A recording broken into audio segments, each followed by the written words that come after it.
Central Asia का एक योद्धा, पर्शिया का एक शाही दरबार और भारत की जमीन पर खड़ा ताजमहल, ये सब एक ही कहानी का हिस्सा हैं। एक ऐसी सल्तनत की कहानी जिसने 3 सदियों से ज्यादा वक्त तक इंडियन सबकॉन्टिनेंट के बड़े हिस्सों पर हुकूमत की। ये सल्तनत थी मुगल एम्पायर। मुगल एम्पायर सिर्फ जंग और तलवारों का राज नहीं था, ये एक ऐसा सिस्टम था जो वक्त के साथ बदलता रहा। ताकत का सिस्टम, कल्चर का सिस्टम, धर्म और एडमिनिस्ट्रेशन का सिस्टम। इसने साउथ एशिया की तारीख को नए मायने दिए और ऐसे निशान छोड़े जो आज भी जिंदा हैं।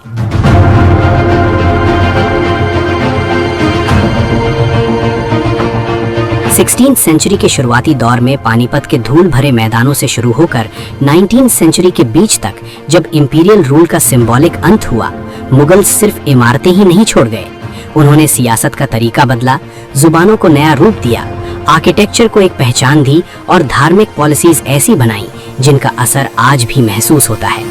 ये है मुगल एम्पायर की पूरी कहानी।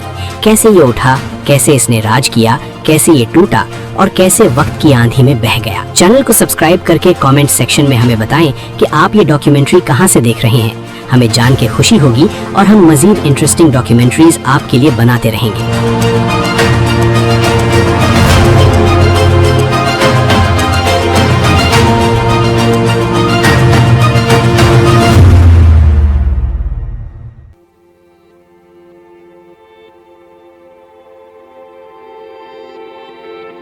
सेंट्रल एशिया के ऊंचे मैदानों में जहां दूर तक फैली हुई स्टेप जमीन सख्त पहाड़ों से मिलती है, वहीं एक ऐसी नस्ल तैयार हो रही थी जो आगे चलकर बड़े फाते हासिल करने वाली थी। मुगल एम्पायर की शुरुआत भारत से नहीं होती, इसकी जड़ें कई सदियों पहले उस दुनिया में मिलती हैं जो तारीख के 2 सबसे खौफनाक लोग थे, जंगेज खान और तिमूर, जिसे टैमरलेन कहा जाता है।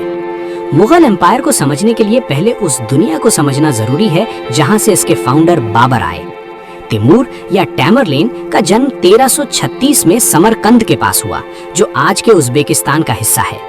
तिमूर ने दावा किया कि उसका रिश्ता जंगेज खान से शादी के जरिए था, खून के रिश्तों से नहीं। फिर भी उसका इरादा मंगोल्स के बराबर एक एम्पायर खड़ा करने का था। 14वीं सेंचुरी के आखिरी सालों में तिमूर ने बहुत ही जालिमाना मिलिट्री कैंपेन्स के जरिए पर्शिया, सेंट्रल एशिया, मेसोपोटामिया और भारत के कुछ हिस्सों तक अपना एम्पायर फैलाया।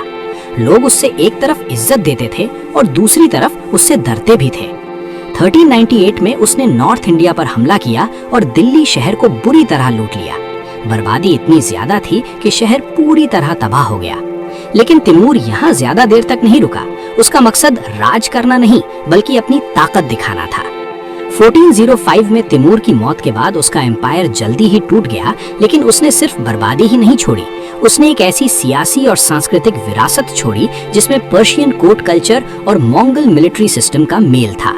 उसके डिसेंडेंट, जिन्हें तिमुरिड कहा गया, हेरात और समरकंद जैसे शहरों पर राज करते रहे। ये शहर आर्ट, साइंस और लिटरेचर के बड़े सेंटर्स बन गए। इसी माहौल में साल 1483 में जहीरुद्दीन मोहम्मद बाबर का जन्म हुआ। बाबर एक तिमुरिद राजकुमार था जिसका जन्म फरगाना वैली के अंदीजान शहर में हुआ, जो आज ईस्टर्न उज्बेकिस्तान का हिस्सा है। अपने पिता उमर शेख मिर्जा के जरिए बाबर सीधा तिमूर का डिसेंडेंट था। अपनी मां कुतलुग निगार खानम के जरिए उसका लिनिएज जंगेज खान तक जाता था। नस्ली तौर पर देखा जाए तो बाबर यूरेशिया की 2 सबसे ताकतवर इंपीरियल विरासतों का वारिस था, लेकिन असल जिंदगी में वो एक छोटा सा रूलर था, एक ऐसे इलाके में जहां कई वॉरलॉर्ड्स आपस में लड़ रहे थे, वफादारी कमजोर थी और जिंदा रहना ही सबसे बड़ी चुनौती थी। सिर्फ 11 साल की उम्र में अपने पिता की अचानक मौत के बाद बाबर ने फरगाना का तख्त संभाला। ये एक छोटी सी रियासत थी और छोटा राजा जल्द ही अपने रिश्तेदारों और दुश्मनों के खतरों से घिर गया, जो उसकी हुकूमत पर भरोसा नहीं करते थे। फिर भी बाबर का एक साफ मकसद था, अपने पूर्वज तिमूर के शहर समरकंद पर कब्जा करना। अगले कुछ सालों में उसने समरकंद को हासिल करने के लिए कई मिलिट्री कैंपेन्स चलाए। 15 साल की उम्र में वो कुछ वक्त के लिए शहर पर कब्जा करने में कामयाब हो गया, लेकिन उसे संभाल कर रख नहीं पाया। लोकल विरोध, बदलती हुई पॉलिटिक्स और रिसोर्सेज की कमी ने उसे पीछे हटने पर मजबूर कर दिया। उसने न सिर्फ समरकंद खो दिया, बल्कि अपना घर फरगाना भी हाथ से निकल गया। कुछ वक्त के लिए बाबर एक ऐसा बादशाह बन गया जिसके पास कोई सल्तनत नहीं थी। इन शुरुआती नाकामियों ने बाबर की सोच को गहरा असर दिया। उसके पास सिर्फ रॉयल खून ही नहीं था, बल्कि बड़ा बनने का एक मजबूत यकीन भी था। लेकिन सेंट्रल एशिया की सियासी तस्वीर बदल चुकी थी। शैबानी खान के नीचे उज़्बेक कबाइलों की बढ़ती ताकत ने बाबर को और ज्यादा साउथ की तरफ धकेल दिया। जब सेंट्रल एशिया में उसके सपने रुक गए तो उसने अपना ध्यान काबुल की तरफ मोड़ लिया, जो आज के अफगानिस्तान में है। 1504 में उसने काबुल पर कब्जा कर लिया और वहीं से अपनी नई ताकत की बुनियाद रखी। काबुल कोई बड़ा इंपीरियल सेंटर नहीं था, लेकिन इसने बाबर को एक मजबूत बेस दिया। यहीं से उसने अपनी हुकूमत को स्टेबल किया, अपनी फौज को दोबारा तैयार किया और पहाड़ों के पार नॉर्थ इंडिया के उपजाऊ मैदानों की तरफ देखना शुरू किया। 16वीं सेंचुरी के शुरुआती सालों में भारत की सियासी हालत काफी बिखरी हुई थी। दिल्ली सल्तनत, जो कभी नॉर्थ इंडिया के बड़े हिस्सों पर राज करता था, वक्त के साथ कमजोर पड़ चुका था। अफगान ओरिजिन्स की लोदी डायनेस्टी दिल्ली पर हुकूमत कर रही थी, लेकिन उनकी अथॉरिटी को बगावत पर उतरे गवर्नर्स और रीजनल पावर्स से लगातार चैलेंज मिल रहा था। डेक्कन प्लेटू में ताकतवर सल्तनतें मौजूद थीं। राजस्थान के ज्यादा हिस्सों पर राजपूत राज्य का कब्जा था। बंगाल, गुजरात और मालवा अलग अलग अमीर और आजाद सल्तनतें थीं। सीधी बात ये थी कि नॉर्थ इंडिया डिफरेंट पावर्स का एक मिक्स था, जहां कोई एक बड़ी ताकत हावी नहीं थी। बाबर को ये जमीन मौकों से भरी हुई नजर आई।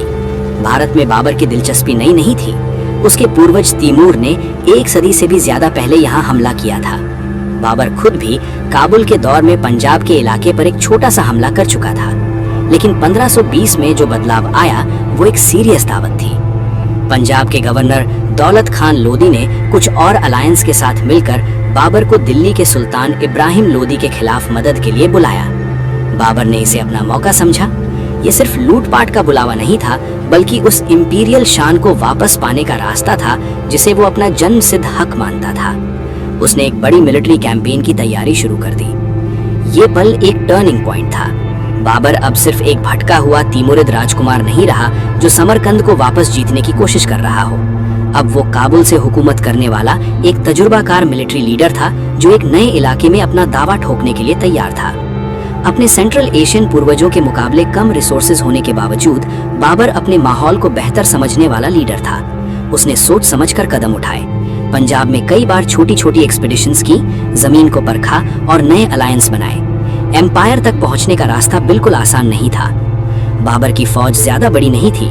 वो डिसिप्लिन्ड घुड़सवार फौज, नए मिलिट्री टैक्टिक्स और मैच लॉक फायर आर्म्स पर भरोसा करता था। ऐसी टेक्नोलॉजी जो एशिया भर में जंग का तरीका बदल रही थी। उसकी सबसे मशहूर कैंपेन, जिसने मुगल एम्पायर की बुनियाद रखी, अब ज्यादा दूर नहीं थी।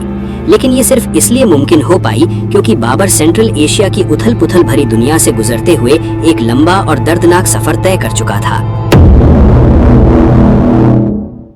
16वीं सेंचुरी के शुरुआती दौर तक बाबर एक फैसलाकुन मोड़ पर खड़ा था।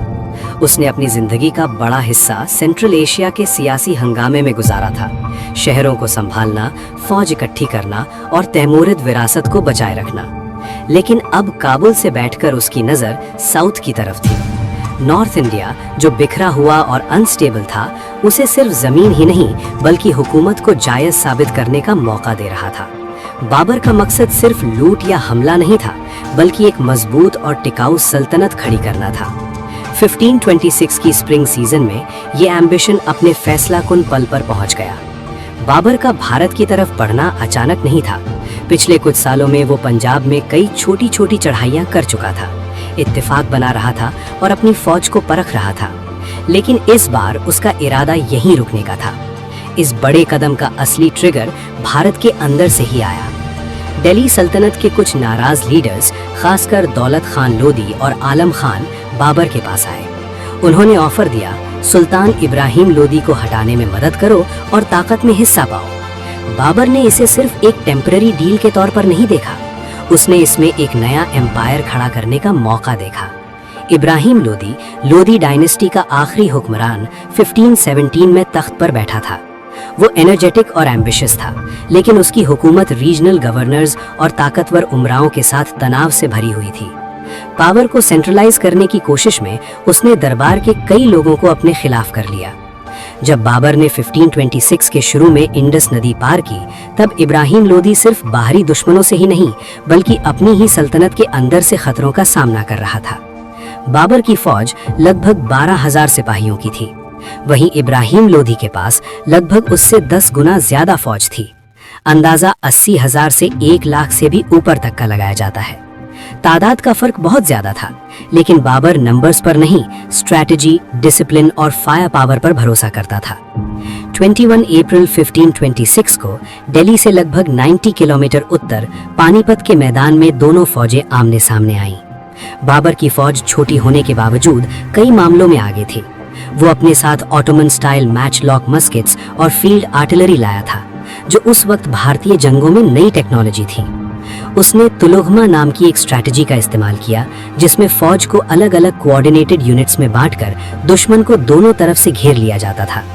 बाबर के कमांडर उस्ताद अली कुली आर्टिलरी संभाल रहे थे, जबकि मुस्तफा रूमी कैनन्स की डिप्लॉयमेंट देख रहे थे। ये कैनन्स गाड़ियों से जुड़ी हुई थी, जो मिलकर एक तरह का मोबाइल फोर्ट्रेस बनाती थी, जिसे ऑटोमन रूमी फॉर्मेशन कहा जाता था। बाबर खुद पूरी लड़ाई को बहुत ही सोच समझ कर डायरेक्ट कर रहा था। उसकी फौज ने ट्रेंचेस खोदी और गाड़ियों से डिफेंसिव दीवार बनाई।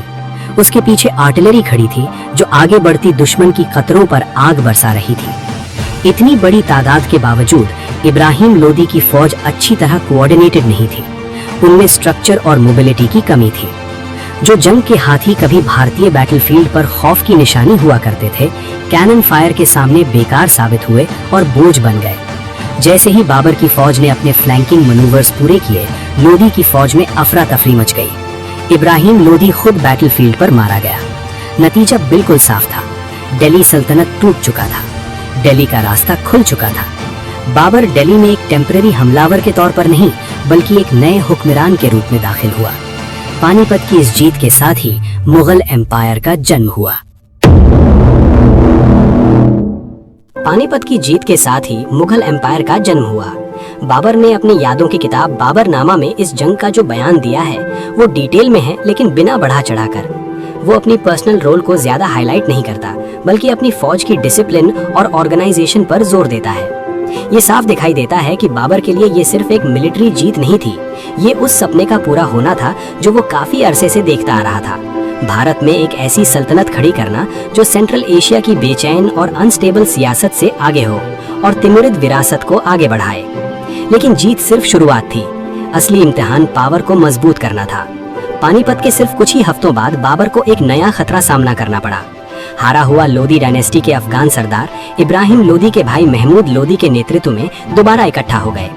इसी दौरान राजपूत कन्फेडरेसी, जिसका नेता मेवाड़ का राणा सांगा था, बाबर के आने को अपने इलाके में दखल समझने लगा। बाबर की पोजीशन बिल्कुल भी सिक्योर नहीं थी। वो एक साथ कई सियासी तूफानों के बीच खड़ा था। सबसे बड़ा और सीरियस चैलेंज राजपूतों की तरफ से आया। राणा सांगा एक बहुत ही ताकतवर योद्धा और स्ट्रैटेजी का मास्टर था। वो पहले से ही नॉर्थ इंडिया पर अपना दबदबा बनाना चाहता था। उसने कई राजपूत क्लैंस को एक साथ जोड़ लिया था और पहले कुछ झड़पों में इब्राहिम लोदी को हरा भी चुका था। लोदी डायनेस्टी के खत्म होने के बाद वो दिल्ली की ताकत का नेचुरल वारिस खुद को समझने लगा। लेकिन बाबर ने जो जीता था, उसे छोड़ने का उसका कोई इरादा नहीं था। 1527 की शुरू में दोनों तरफ जंग की तैयारी शुरू हो गई। राजपूत खतरे को समझते हुए बाबर ने अपनी पब्लिक स्ट्रैटेजी में एक बड़ा बदलाव किया। अब तक वो अपनी कैंपेन को सिर्फ डायनेस्टी और राजगद्दी के कॉन्टेक्स्ट में दिखाता आया था, लेकिन अब राजपूत चैलेंज के सामने उसने अपनी जंग को गजवा यानी धार्मिक जंग के रूप में पेश किया।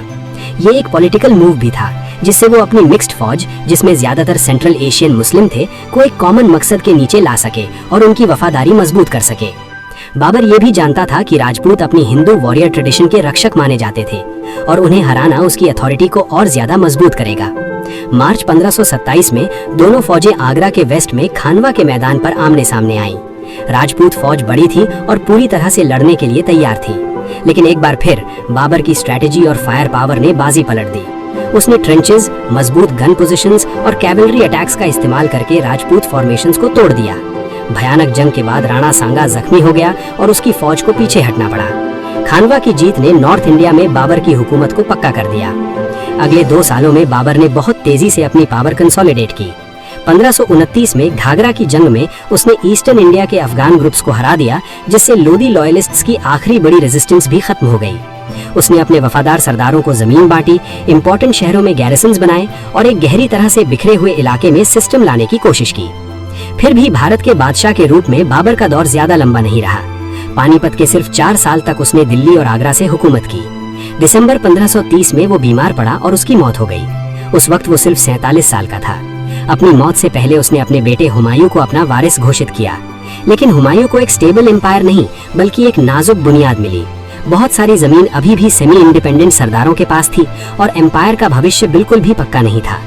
फिर भी बाबर ने वो कर दिखाया जो उससे पहले कोई भी सेंट्रल एशियन योद्धा नहीं कर पाया था। पानीपत, खानवा और घाघरा की उसकी जीतों ने मुगल डायनेस्टी के लिए जमीनी और सियासी बुनियाद तैयार कर दी।